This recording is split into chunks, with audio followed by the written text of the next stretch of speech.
ਆਪਣੀ ਕਮਿਊਨਿਟੀ ਵਿੱਚ ਇਹ ਸਭ ਤੋਂ ਵੱਡਾ ਵਿਆਹ ਹੋਵੇਗਾ ਦੁਨੀਆ ਚੇਤੇ ਰੱਖੂਗੀ Uncle Monty's command replays in Devinder's mind that today's wedding will be the biggest Vancouver's Sikh community has ever seen and will endure in the collective memory for many years to come, an event fit for the eldest son of the eldest son of the Sandhu dynasty. Devinder is confident that everyone will play their part, falling into their practiced and predictable patterns, and that the delicate composition of his life will not go off script. Surely today, of all days, everyone will be on their best behavior. Today is not a day for surprises.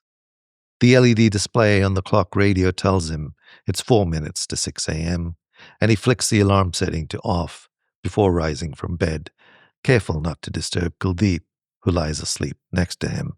She deserves the rest. By the light at the edges of the curtains, he strips out of his pajamas and pulls on the t-shirt and shorts he'd selected the previous night.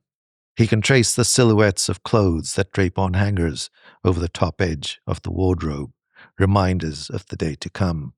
His new navy Armani suit, the elaborately embroidered green and turquoise salwar kameez for Kuldeep, and a selection of outfits for their 2 daughters.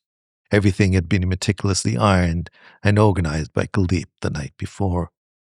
Devinder unplugs the BlackBerry that's been charging overnight, pleased to see that no new messages have come in while he slept.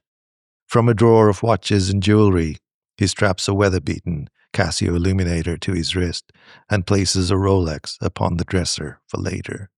He steps lightly to the bathroom down the hall, wets a face cloth, spreads it wide across both hands, and rubs his face vigorously.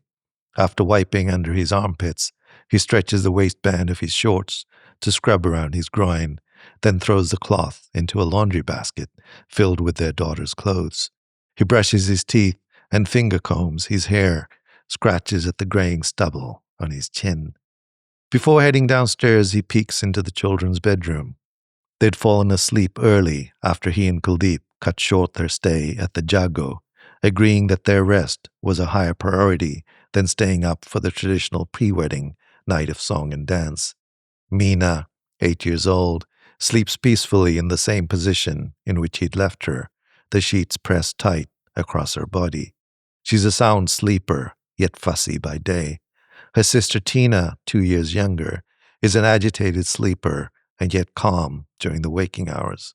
Meena is stubborn and never easy to please.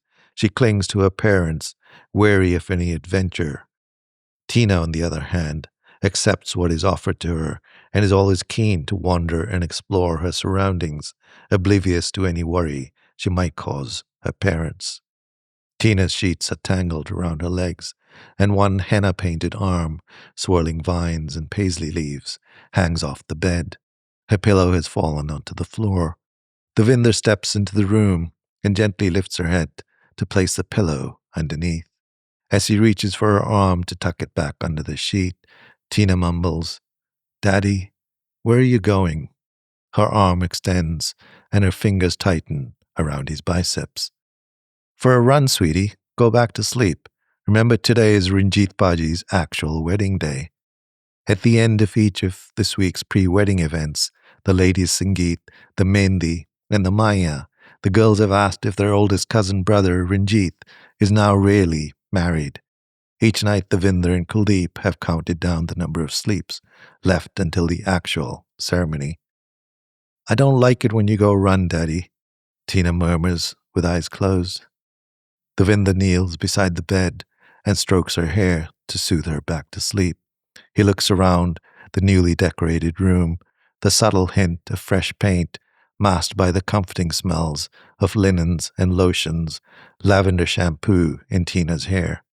In the faint light, he can just make out the ceiling mural, Kuldeep's handiwork, a bright yellow sun with wavy beams encircling the light fixture, and a crescent moon contentedly perched amongst fluffy white clouds. As his mind begins to drift, he hums the Punjabi lullaby that his mother would sing to him. Sanja, kake sanja, lal palang te, sanja.